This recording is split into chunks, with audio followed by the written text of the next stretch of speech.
Ay mga kanyagal, magandang hapon. Dito tayo lilipat magtanim. Mahirap sa tabi ng bahay.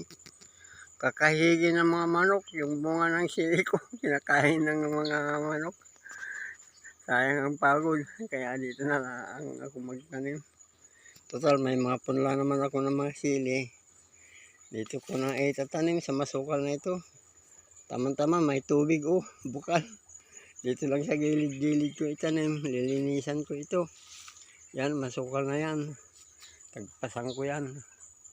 Ganyan lang, mga kajanggol, ang diskarte para tuloy ang buhay dito.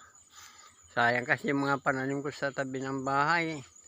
Napakapasaway yung mga manok eh. Kahit na lagyan natin ng mga bakod, linilipad nila eh.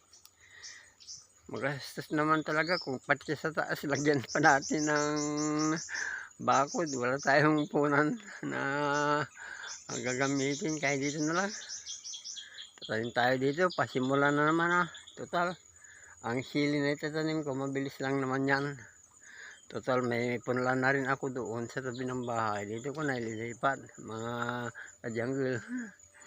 Dito, tamang-tama, malapit pang diligan. O, yan ang sapa, bukal na bukal. Kita nyo naman, bukal ang tubig. Hindi natutuyan ito eh. Madumi lang, masukal. Linisan ko na lang yung mga kawayan na natumba na yan. Ay, solve na. Mayroon, pagkuha na tayo ng tubig na marami na bukal. Yan, malinis, pwede pang inumin yan eh. Yan.